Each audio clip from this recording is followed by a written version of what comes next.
शनि के साढ़े साती में जितने कष्टों का सामना धनु राशि वाले जातकों ने किया, उनसे अभी तक पूर्ण तरीके से बाहर निकले नहीं और फिर से शनि की ढैया 29 मार्च से आपके ऊपर प्रारंभ होने जा रही है।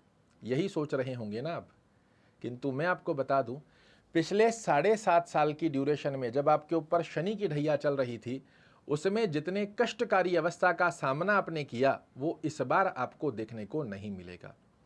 उसका कारण है कि शनि महाराज आपके लग्न के आधार पर कुंडली के नॉन फेवरेबल ग्रह तो होते हैं, किंतु ये चतुर्थ भाव में संचरण करेंगे। और इस बार जो साढ़े साती में कष्टकारी अवस्थाएं बनी हुई थी, उन स्थितियों का सामना पुनः से आपको नहीं करवाते हैं, क्योंकि शास्त्र कहता है शुभ न दे शुभ केंद्रपति, शुभ दे क्रूर विशेष। आपके चतुर्थ भाव में आकर इस बार साढ़े साती में समस्याएं नहीं, थोड़ा सा प्रोसेस जरूर स्लो होगा, किंतु आपके लिए कुछ ऐसे बड़े बड़े बेनिफिट्स देने जा रहे हैं शनिदेव, जिससे पिछले समय का जो भय शनि महाराज की साढ़े साती में धनुराशि वाले जातकों के जीवन में बना था, अब वही धनुराशि के लोग शनि महाराज से करने लगेंगे प्यार।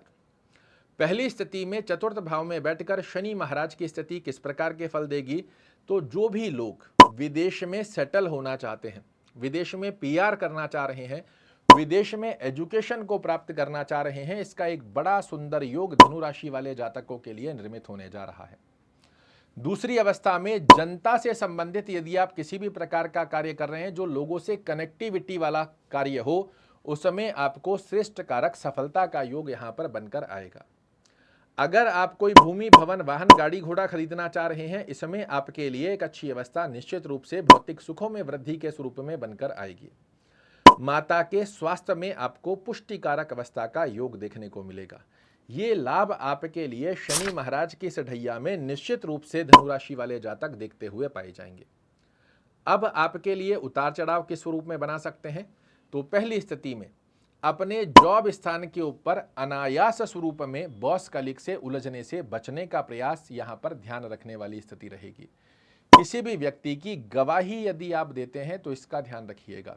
बहुत से लोगों को आपने देखा होगा कि आप अमुक व्यक्ति से मुझे पैसे दिला दो, मैं लौटा दूंगा, और आपने ओवर कॉन्फिडेंस में आकर कि आप दे दो इस व्यक्ति को पैसे, मैं जिम्मेदारी ले रहा हूं। इस स्थिति से आप थोड़ा सा सावधान रहिएगा। थोड़ा छोटा कमाने की स्थिति बनाएंगे, किंतु बहुत ओवर कॉन्फिडेंस में आकर कुछ ऐसी जगह आपको पैसा नहीं फंसाना है जहां आपको लग तो रहा है इस समय में कि मेरा पैसा डूबेगा नहीं, किंतु वो डूब सकता है। ये एक शनि की साढ़े साती का, शनि की ढैया का प्रभाव आपके लिए बनता है।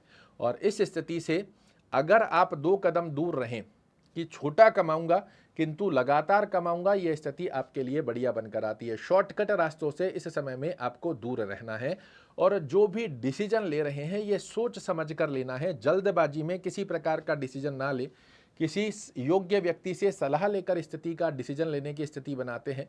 आलस्य प्रवृत्ति को त्यागते हुए अपने लक्ष्य को साधने का प्रयास करते हैं।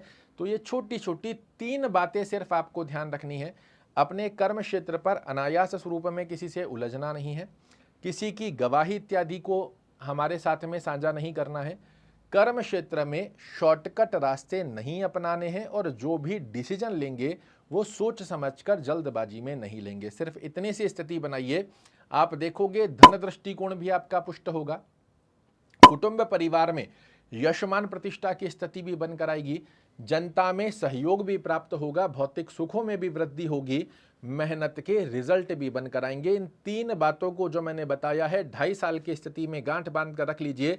चाहे जो हो जाए ये स्थिति मुझे नहीं अपनानी है। और इस स्थिति से यदि आप बच गए तो यही शनि जिससे पिछली साढ़े साती में आपको डर लग रहा था, इस ढैया के अंदर आपको शनि महाराज से प्यार हो जाएगा। ओम शन शनैश्चराय नमः का जाप करें। शनि चालीसा का पाठ करना या सुनना, दोनों में से जो संभवत स्थिति बनती है इसे फॉलो कीजिएगा। असहाय व्यक्तियों की सहायता करना, किसी के साथ छल कपट बेईमानी धोखाधड़ी, किसी का पैसा हड़पने से दूर रहिएगा। ये ढैया आपके लिए भौतिक सुखों से निश्चित रूप से करती हुई पाई जाएगी वृद्धि। आशा करता हूं मेरे द्वारा दी गई ये जानकारी आपको पसंद आएगी। कल फिर से एक नई जानकारी लेकर आपके सामने उपस्थित होऊंगा। तब तक के लिए नमस्कार।